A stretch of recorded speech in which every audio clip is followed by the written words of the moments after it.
Hoy iniciamos un webinar dividido en 10 capítulos. Este es como todo lo que es traído de lectura, libros, estudios, puestos de una manera resumida pero clara para que la gente tenga la idea de qué se trata y de cómo nos influencia la neurociencia en cada acción que tomamos. Esto es una nueva perspectiva, da claridad hacia muchas cosas. Lo he dividido en 10 capítulos. El sistema motor, cómo nos influencia, cómo es el estudio de la neurociencia en el sistema motor. Allí, en el capítulo 1, se analiza cómo el cerebro controla los movimientos del cuerpo. Se describen las áreas del cerebro que son responsables de planear, ejecutar y monitorear los movimientos. Esa es una cosa brutal, pues. Y también como las redes neuronales que se activan durante el aprendizaje de habilidades motoras. Allí es donde siempre pienso cómo nos influencia la infancia, la niñez, estar bebés, todo el tema motor, porque hay personas que no se desarrollaron físicamente, no se desarrollaron para algún deporte, caminan raro. Entonces se discuten todas las implicaciones de cómo las lesiones también influencian la capacidad de moverse y hay nuevas terapias que están conectadas con el tema de la neurociencia. En el capítulo 2 vamos a hablar de la neurociencia de las acciones aplicado en la toma de decisiones. ¿Cómo tomamos decisiones? ¿Cómo actúa el cerebro? ¿Y qué áreas del cerebro son las responsables de evaluar la información que tenemos y la selección de la acción a tomar? Por eso, aquí es importante. El cerebro evalúa la información, pero si la información es poca, la decisión es corta, ¿sí? Entonces, también qué redes del cerebro se activan durante el proceso de esa toma de decisión. Todo es aplicado a la vida. Es increíble cómo la neurociencia ha venido a transformar el conocimiento en casi todas las áreas. En el aprendizaje motor, ¿cómo se aprende? ¿Cómo se aprende un deporte? ¿Cómo se aprende a montar bicicleta? ¿Cómo el cerebro aprende nuevas habilidades motoras? ¿Cómo se aprende a correr? Porque no todo el mundo sabe correr, no todo el mundo sabe montar bicicleta, no todo el mundo sabe coordinarse para aprender a nadar. Entonces, ¿en qué consiste que alguien pueda tener facilidad para aprender un nuevo movimiento o un nuevo ritmo o aprender a bailar? Hay gente que no sabe bailar, son troncos. Entonces, ¿pero por qué son así? Entonces, vamos a revisar toda una cantidad de teorías de cómo se adquieren habilidades motoras complejas, ¿sí? Hay gente que sabe bailar suave, hay gente que sabe bailar súper rapidísimo. Entonces, ¿cómo se hace? La gente que se monta en unos patines o en una patineta y que no les demora nada aprender algo. Los deportes, cómo las personas pueden correr con un balón adelante y desarrollan una velocidad a veces hasta de 30 y pico de kilómetros por hora y el balón ahí. Entonces, de eso vamos a hablar en el capítulo 3. En el capítulo 4 vamos a hablar de la neurociencia de las acciones en la percepción. Aquí vamos a revisar información, cómo el cerebro procesa la información sensorial para guiar cada acción. Las áreas del cerebro responsables de la percepción visual, la auditiva, la táctil, y qué neuronas, qué redes se activan durante la percepción. De acuerdo a eso también, de lo que veamos, escuchemos, toquemos, también o lo que sintamos el olor, de ahí también tomamos decisiones. Entonces, ¿cómo cómo la neurociencia de las acciones en la percepción actúa en la vida diaria. La conducción de un automóvil, donde tú manejando un auto o llevando un balón, tienes que saber dónde está la línea donde termina la cancha, dónde, con qué parte le vas a dar al balón, con qué parte del pie le vas a dar al balón. Y cómo se interpretan las señales auditivas, por ejemplo, si tú vas con desatención. Por eso la mayoría de accidentes automovilísticos en los últimos tiempos es debido a la distracción con el radio o con el celular, ¿sí? Viendo los mapas. Entonces vamos a revisar ese tema. En el capítulo 5 vamos a ver la neurociencia de las acciones en el aprendizaje y la memoria. ¿Cómo memorizamos? ¿Cómo recordamos? ¿Cómo aprendemos a recordar? Entonces, vamos a hablar sobre las diferentes teorías de cómo se adquiere y cómo se retiene la información, cómo algo que yo aprendí en la primaria todavía lo recuerdo, de qué manera lo aprendí, qué método usaron los docentes.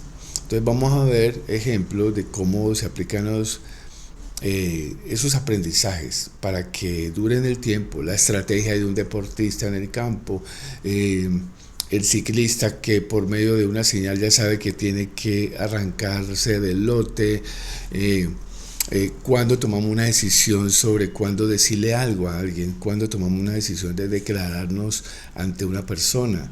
Es increíble cómo en el aprendizaje de un nuevo idioma, cómo aprendemos un idioma.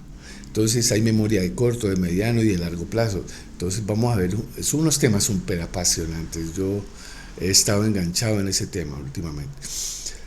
El capítulo 6, la neurociencia de las acciones en la regulación emocional. Cómo actúa el cerebro para que no reaccionemos mal, o por qué reaccionamos mal, por qué reaccionamos bien, qué áreas del cerebro se activan o no se activan para que nosotros tengamos una regulación de alta o baja en las emociones. Vamos a ver algunos ejemplos y cómo se toman decisiones sin regulación emocional o en situaciones de estrés. En el capítulo 7 vamos a ver la neurociencia de las acciones en el envejecimiento. Aquí vamos a revisar información cómo el cerebro controla las acciones cuando nos vamos volviendo viejos. Todo nuestro cuerpo, nuestros órganos, nuestro cerebro, nuestros sentidos van envejeciendo y van perdiendo capacidad y características. Entonces, de acuerdo a eso, ¿cómo vamos tomando decisiones que ya no son las mismas decisiones que tomábamos cuando todos nuestros sentidos y nuestro cerebro estaba joven y tenía toda la información? A medida de la edad, pues la información es posible que ya no la recordemos bien, no recordemos dirección. Entonces, tomamos de qué tipo de decisiones podemos tomar, cómo la neurociencia influye en ese tema y qué investigaciones han hecho a partir de ese tema. Y también cómo podemos intervenir para que las personas mejoren su capacidad cognitiva y motora. Por ejemplo, mi mamá, yo tengo 60 años, pero mi mamá tiene 81 y la claridad que ella tiene mental, incluso estamos desarrollando un canal de YouTube sobre unas historias que ella recuerda de la finca donde creció. Cuando ella va a hacer ejercicio, ella se mete a la piscina, patalea fuerte, camina despacio, pero es muy activa y su memoria está, yo diría que casi intacta. Es increíble. Entonces, ¿qué hacer para que las personas se conserven con su memoria, sus recuerdos? Obviamente ya los movimientos no son los mismos, pero pueden tomar decisiones aún.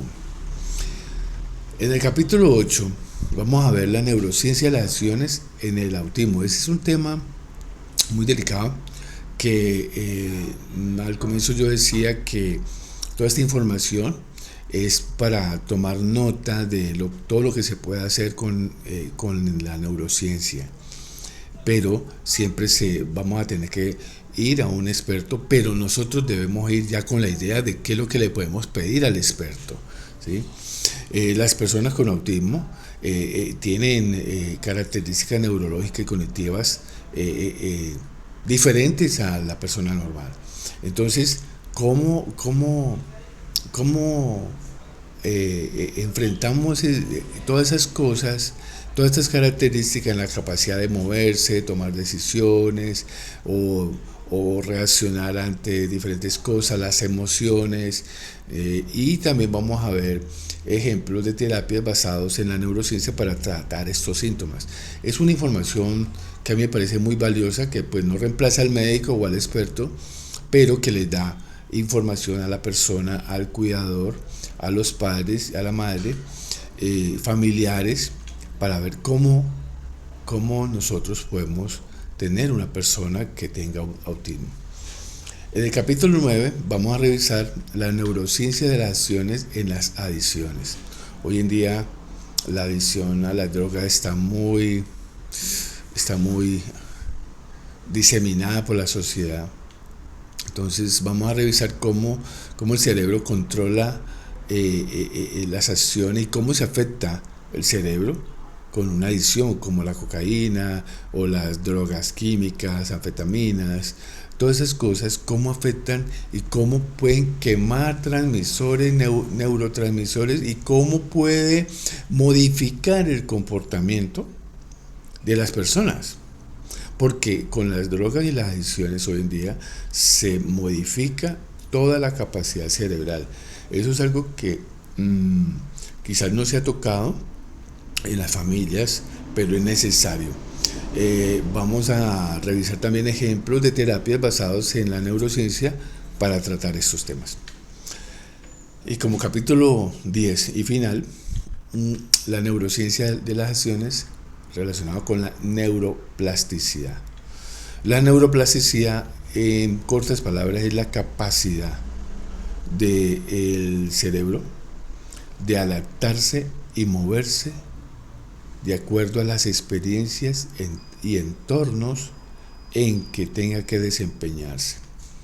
Eso es muy interesante porque nosotros, aunque no lo queramos, nuestro cerebro se modifica con las experiencias, con los entornos, reaccionamos según los entornos, según las personas, según nuestra información que tengamos.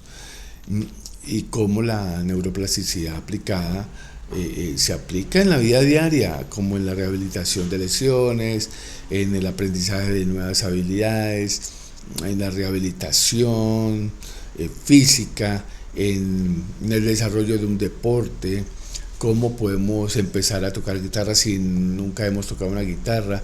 Entonces esto es una información que es súper valiosísima y la he dividido en estos capítulos para poder que las personas lo puedan escuchar en momentos sin necesidad de ver todo un archivo gigante. Espero que el tema les guste. Está muy actual, muy aplicado a la realidad y a las realidades que todos estamos viviendo. Y solo queda decirles que si les interesa, compartan y suscríbanse. Queremos ser más. En eso sí me ayudarían. Somos pocos aún, pero queremos ser más. Bueno, un abrazo, cuídense mucho y chao, chao.